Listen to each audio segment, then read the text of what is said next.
This is such an important topic here. Getting our veterans and their family members back to work. That's the goal at a special career fair that's happening on Thursday. So this morning, the Senior Vice President of DOD Programs, Chris Newsome, is joining us to talk about how people can get involved and why this is so important to have. Good morning to you, Chris. Good morning, Nita. Thanks for having me. I'm so glad to have you on because we want to get our veterans back to work. You know, it's so sad to see people leaving the military, not having jobs afterwards. And we hear, tough stories about their struggles. So why should employers be looking at veterans to hire? Well, this goes so far beyond altruism and patriotism. When you actually get granular and you look at the data, hiring from, the military community is actually a really good business move.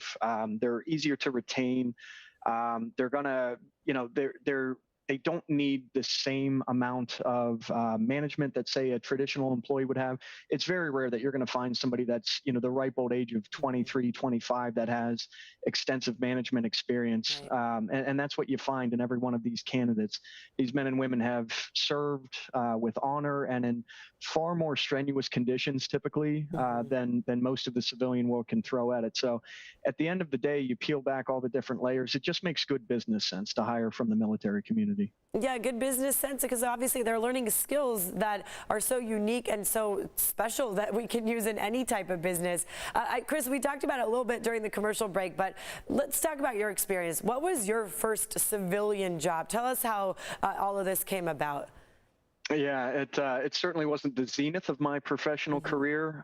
The first opportunity that I took, because I was like, many service members still, where you're not 100% sure how to translate what you did while you served. So right. You're going to take a job, just about any job to avoid the unemployment line or to continue to provide for your family, put a roof over your head, that sort of thing. So I took a path of least resistance, and the position that I ended up taking was on an assembly line. I found myself wearing a hairnet, stacking pallets of condiments for a condiment manufacturing organization. And, that was a pretty big far cry from leading patrols in Iraq, which I had just been doing a few months prior to that. So, my first job wasn't the most glamorous job, but it was a job that I'm certainly glad that I had, because it helped to frame my perspective and really kind of give me that jolt that I needed to realize I need to invest in my own pursuit of my own career. So it was a very pivotal job for me, but again, not necessarily the most glamorous. Yeah, to go from Iraq and patrolling, like you said, leading patrols, and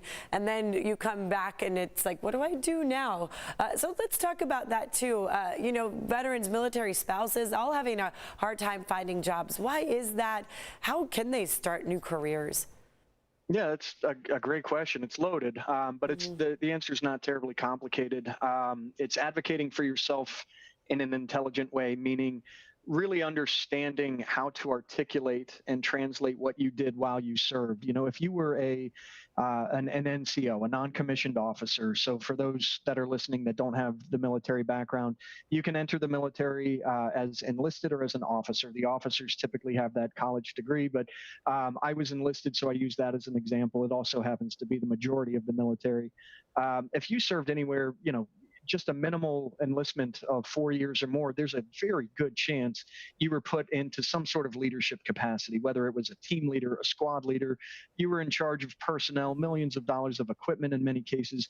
You have management experience. Right. So regardless of what your MOS was, your military occupational specialty, your job, you have human skills, soft skills, these intangibles that really can't be taught, say on a college campus, but it's ingrained in you from day one of basic training or boot camp. So understanding how to take some of those soft skills, those intangibles, and convert them to civilian terminology is going to be one of the first things you need to do, because it's also one of the biggest hurdles that one has. Service members get out of, off of duty, and their resume is written in jargon in many cases. And as you can imagine, your everyday non-military recruiter won't necessarily know how to translate that for you. So you need to make it easy for them. The average recruiter is going to look at a resume for about 6 seconds before they move on. Wow. So you have to be captivating. You have to make sure you're using keywords. So making sure that you understand what you want to do is equally important. We encounter a lot of men and women that are just, excited to be out there again and looking forward to the second career, but they haven't done the soul searching to really identify what they're passionate about. So I would say those are the two biggest, not even a hurdle necessarily, but an obstacle to navigate around, is to understand what you personally want to do for your next career.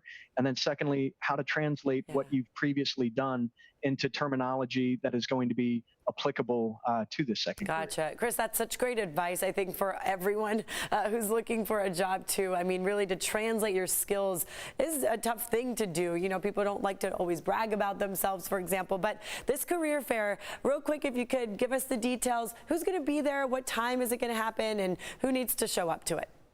Yeah, so anybody and everybody from the military community, if you're active duty transitioning now, if you're a veteran, you wore the uniform, you took the uniform off, however long ago it may have been, members of the Guard, members of the Reserve, military spouses. This is what we talk about when we say the military community at large. You're all invited to this event. And for those of you that already have a career or a job, that's perfectly fine. I would encourage you, if you can carve out the time, to attend this event as well, because this is about professional networking, really acquiring additional layers of social capital. You never know when you might need to lean on your network. So I would always encourage people to come out and be professionally curious, because there could be another even better opportunity than the one you're details standing 11 on. to 3 at the San Diego Bayfront. Thank you so much, Chris. I apologize for interrupting you.